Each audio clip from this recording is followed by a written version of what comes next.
Three countries, China, Canada, and the US, are locked in a battle over the fate of one woman. She's no ordinary woman. She's Meng Wanzhou.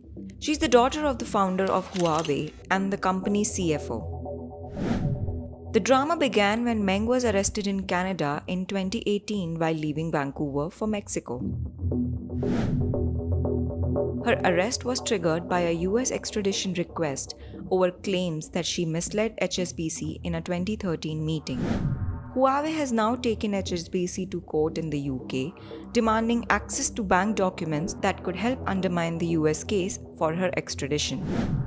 But Meng, who has been out on an $8 million bail, is one of the world's most famous detainees. And as it turns out, she's more than comfortable. From private painting lessons to massages at her mansion to private shopping sprees at stores reserved for her, Meng has been leading a cushy lifestyle in Vancouver, where she stays in a 7-bedroom mansion. And now, she's fighting to get even more perks. With a mask on her face and a GPS tracker on her left ankle, Meng has spent her Christmas Day at a restaurant that opened just for her, her husband, 2 children, and 10 other guests. But ever since her bail, she has not stepped outside the house without security guards. And now she has requested that she be allowed to leave her home without them. The terms of her bail subject her to 24-hour surveillance by a security team at her own expense, and she must be at home during a nightly 11 p.m. to 6 a.m. curfew. The judge is yet to rule on the matter at the end of the month, but her lavish lifestyle and flouting of COVID-19 protocols may not help her case much. Meng's husband, Liu Xiaozong, has testified that she had undergone surgery for thyroid cancer several years ago and suffers from hypertension. But the prosecutor from Canada's Department of Justice argued that allowing her to return to Rome freely posed too much of a flight risk.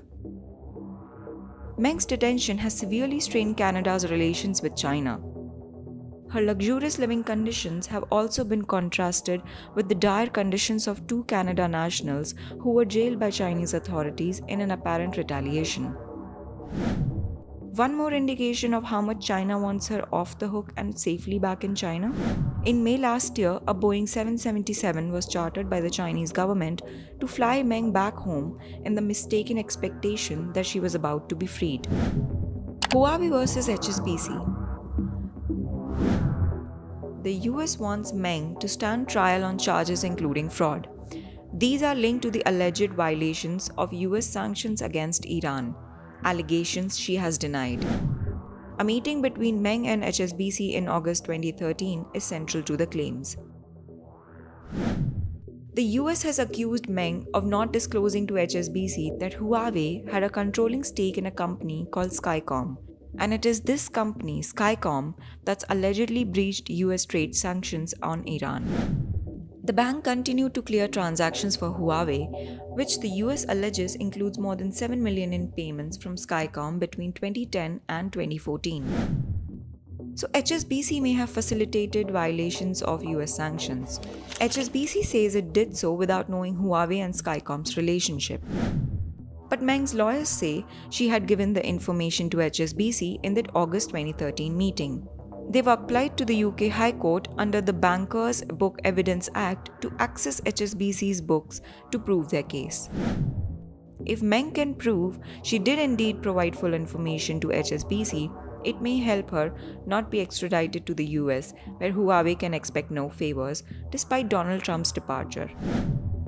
Meng is expected to appear in court in Canada on 1st March for the latest stage of her extradition hearings.